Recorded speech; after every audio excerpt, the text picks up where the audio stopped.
إياك نعبد وإياك نستعين۔ بہت سارے میرے نوجوان مسلمان ایسے ہیں جو کہ آج یونیورسٹیز اور کالجز میں صرف اور صرف دو چار باتیں سن کے الہاد کی باتیں آج وہ سرے سے اپنے آپ کو نیوٹرل کہلاتے ہیں۔ اگر ان سے پوچھا جائے، ان سے بات کہی جائے، وہ یہ کہتے ہیں کہ بھئی میرا کسی سے کوئی تعلق نہیں ہے، نہ میں مسلمان ہوں، نہ میں ہندو ہوں، نہ میں کرسچن ہوں، نہ میں یہودی ہوں، نہ ہی میں کسی اور ازم کے ساتھ تعلق رکھنے والا ہوں۔ صرف دو چار باتیں سن لیتے ہیں، بنیادیں جو کھوکھلی ہیں، بنیادیں جو اندر سے خالی ہیں۔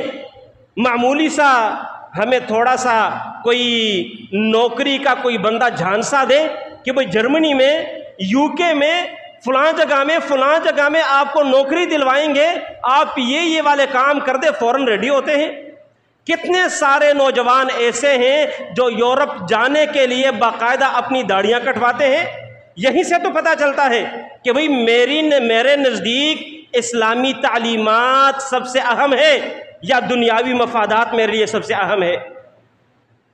گزارش میری صرف اور صرف یہ ہے، ملک بھی ہم نے حاصل کر لیا، آزادانہ طور پر ہم جمعے بھی پڑھا رہے ہیں، قربانیاں بھی کر رہے ہیں، گائے بھی ذبح کر رہے ہیں، اذانیں بھی ہو رہی ہیں، کوئی ہمارے لیے مشکل نہیں، کوئی رکاوٹ نہیں۔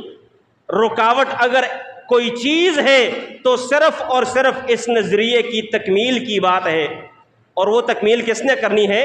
وہ میں نے کرنی ہے۔ وہ ہم میں سے معاشرے کے ہر فرد کی ذمہ داری ہے۔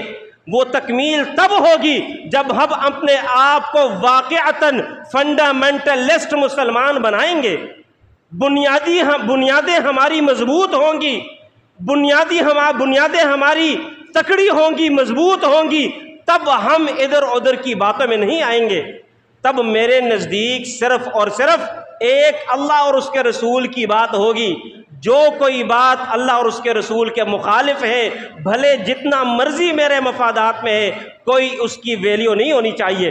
تب جا کر ہم واقعتاً مسلمان بنیں گے، اور تب جا کر لا الہ الا اللہ محمد الرسول اللہ کے نظریے کے اوپر بنا یہ ملک تکمیل اس ملک کی ہوگی۔